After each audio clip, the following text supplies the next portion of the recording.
নমস্কার সবাইকে জয় শ্রীরাম, জয় সীতারাম, জয় বালাজি।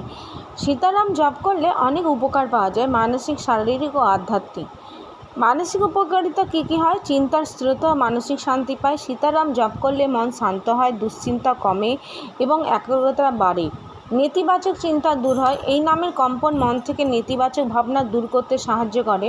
নিদ্রা ভালো হয়। নিয়মিত জপ করলে ঘুম ভালো হয়, মানসিক ক্লান্তি কমে। সীতারাম জপ করলে আধ্যাত্মিক উপকারিতা বাড়ে, ভক্তি ও বিশ্বাস বৃদ্ধি পায়। রাম ও সীতার প্রতি প্রেম ও ভক্তি গভীর হয়, যার মাধ্যমে আধ্যাত্মিক উন্নতি ঘটে।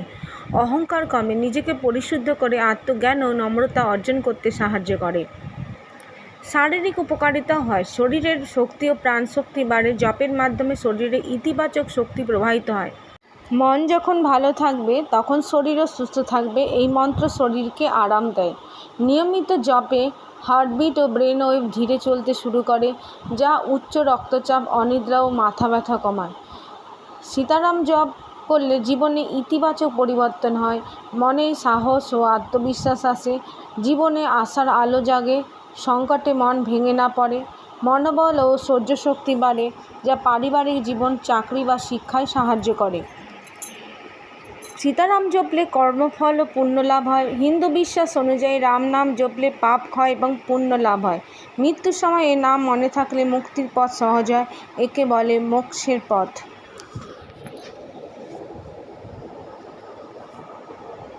সাধারণভাবে প্রথম যখন সীতারাম জপ করা হয়, কোনো বড় নেতিবাচক প্রভাব বা সমস্যা হয় না, কারণ এটি একটি খুবই পবিত্র, শান্তিপূর্ণ, ইতিবাচক মন্ত্র। তবে নতুন করে জপ শুরু করলে বা মনোযোগ দিয়ে জপের চর্চা শুরু করলে কিছু সাময়িক অভিজ্ঞতা বা প্রতিক্রিয়া দেখা যেতে পারে, যার সমস্যা নয়, বরং আধ্যাত্মিক প্রক্রিয়ার অংশ। প্রথম দিকে যে অভিজ্ঞতা হতে পারে, মন অস্থির হয়ে উঠতে পারে। আপনি যতই জপ করার চেষ্টা করবেন, মন ততই নানা চিন্তায় ছুটে যাবে। এটা খুব স্বাভাবিক, কারণ মন এখনও প্রশিক্ষিত নয়। সমাধান হবে একটাই, ধৈর্য ধরে নিয়মিত চর্চা করলে ধীরে ধীরে মন স্থির হয়ে যাবে। প্রথম সীতারাম জপ করলে ঘুম ভাব বা ঝিমুনি আসবে। জপ করতে করতে হঠাৎ ঘুম আসতে পারে, বিশেষ করে সকালে বা রাতে। সমাধান একটাই হচ্ছে, শুদ্ধ মন, সতেজ দেহ নিয়ে জপ করলে, হেঁটে বা বসে চেতনাভাবে জপ করলে এটা কমে যাবে। মন খারাপ ও দুঃখের স্মৃতি ভেসে উঠবে। ভিতরে জমে থাকা আবেগ, দুঃখ, ব্যথা কখনো কখনো জেগে ওঠে জপের মাধ্যমে। মনে হতে পারে কেন মন খারাপ লাগছে। এগুলো পরিষ্কারের প্রক্রিয়া, মানে জপ আপনার ভেতরে জমানো আবেগ ধুয়ে ফেলছে। প্রথম অস্থিরতা, বিরক্তি হতে পারে, মনে হতে পারে এটা কিছুই কাজে দিচ্ছে না, সময় নষ্ট ইত্যাদি। এটা আসলে ইগো, মনের পরীক্ষা। নিয়মিত জপ করলে এই অস্থিরতা কেটে যাবে। তারপরে হচ্ছে যেটা, সীতারাম জপে কোনো প্রভাব ফেলে না। প্রথম দিকে যা হয় সেগুলো হলো আপনার মন ও চিন্তার পরিশোধনের লক্ষণ, মানে ভেতরের আবর্জনা বাইরে আসছে।